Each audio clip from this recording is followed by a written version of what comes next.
Upon great pedestals founded in the deep waters stood two great kings of stone. Still with blurred eyes and crannied brows they frowned upon the north. The left hand of each was raised palm outwards in gesture of warning. In each right hand there was an axe. Upon each head there was a crumbling helm and crown.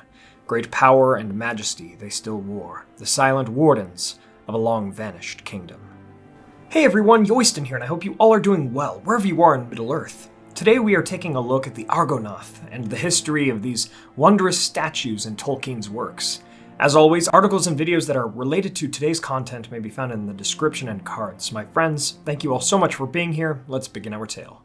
During the Second and Third Ages of Middle-earth, Gondor saw much hardship, war, and strife, yet it also saw glory and strength as well. While we do not know the exact date of the creation of the Argonath, we must dispel a mistake that was seemingly made in the Silmarillion in contrast to the appendices of the Lord of the Rings. In the Silmarillion it is stated that in the days of the power of Gondor and its kings, they built mighty works at the Argonath amongst other places, making it seem as though the Pillars of the Kings had actually been built in the late Second Age at some point, near the time when the Tower of Orthanc was raised, and other such works were built as well. However, the appendices tell a different story, one of a later king in the golden years of Gondor under his rule. King Menelkar, whose thoughts turned ever to Gondor's defenses in the north and east, led great forces against the Easterlings in 1248 of the Third Age, breaking their large army between Rovanion and the Sea of Rhûn, and even pushing them back east of the Inland Sea. And so after these great victories, like an ancestor of his before him, Menelkar took up the new name Roman Decil, being Roman Decil II, as the name means East Victor in Quenya. I imagine that it was around this time, likely after his victory, and during the aftermath of Gondor's triumph in the east, that the Argonath was built, but it was almost certainly built sometime during the 1200s of the Third Age regardless.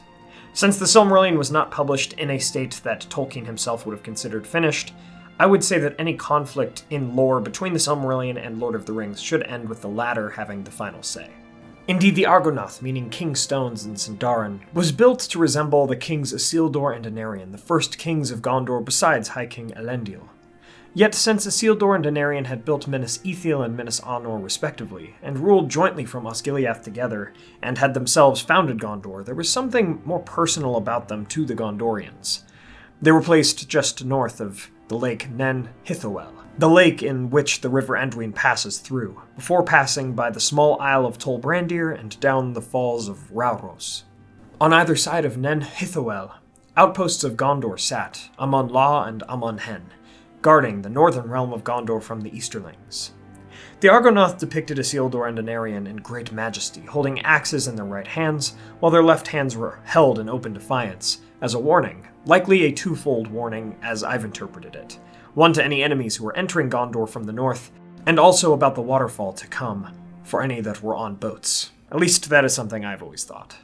Now, something I did not know until a conversation on a livestream with Matt from Nerd of the Rings and our friend Clifford Broadway from theonering.net is that the Argonath in Peter Jackson's movies actually represented Elendil and Isildur, as the movies really didn't mention Anárion all that much, with only Elendil holding Narsil and Isildur holding the cliff's edge to the side of him, as, again, Anárion is not represented. This is actually something that makes sense when I look back at the film's version now with that knowledge, but it was interesting to learn, as the movie version does look very similar to the book version, but there are definitely quite a few differences. However, getting back to the lore of the books, as the centuries passed, and Gondor fell from its golden age to ones of greater sorrow and war, the Argonath and their nearby outposts were abandoned, and they became weathered and somewhat disrepaired. While the Argonath was still regarded to be the gates of Gondor to the north, there was not really a Gondorian presence for miles, and this was far closer to Rohan, formerly Kelenarthon, which was once part of the realm of Gondor many years before, during the years in which the Argonath was built. However, the Argonath withstood the test of time, and remained there, even after the kings of Gondor faded, and their eyes blurred and their brows crannied.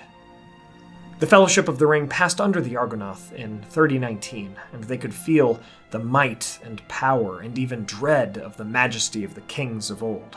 Yet Aragorn reassured his friends, as he, the descendant of both Anárion and Isildur, had long desired to look upon them, his ancestors of old, And even then, Elisar the Elfstone had naught to fear, and would rise to be even greater than they whom the statues represented. Indeed, the Argonath, in their beauty and ancient majesty, like many other things in Tolkien's works, depicted the glories of the past, an echo of history long forgotten, yet never lost. A flame that could yet be rekindled, even in the growing darkness of later days. Perhaps in the Fourth Age and beyond, during the rule of Aragorn and his descendants, as Gondor entered a new golden age, the Argonath would once more be cleaned and repaired, looked after by men who came to settle once more in that region, and those who remembered the glory of Anárion and Isildur from ages before. And so we come to the end of our tale about the Argonath. From the Argonath we see a reminder that the glories of the past are never lost forever. We should remember those who have done good in the world and seek to honor their memory, just as Aragorn did. Thank you all so much for watching. I hope you all enjoyed this video on the Argonath. I've been meaning to make it for a long time. If you did, please be sure to hit that like button and share this with a friend. What are your thoughts on the Argonath? Let me know in the comments below. I love these pillars, and that the imagery of them has become so popularized with Tolkien's works, as some might picture them when The Lord of the Rings is even mentioned. They're also such a masterclass in world building, a geographical setting, as something so simple and scarcely mentioned could have such grand connotations and meaning. Thanks to our Valar tier patrons, Kyle Wetzel, Peter Shepard, Jonathan Putnam, Mark Kralick, Blair Scouten, Merton, John Hume, Sam McBee, Matt Sibbach, Elizabeth Calvert, Maz Gibbs, Reese Jenkins, Anna Petrlik, Brandon Glidden, Molly Sullivan, Daniel Burns, Anthony Harmon, Dorwin Gray, Arthur, Merlin, and DJ Vaught. Thank you all so much, and thanks to all of our patrons and YouTube members.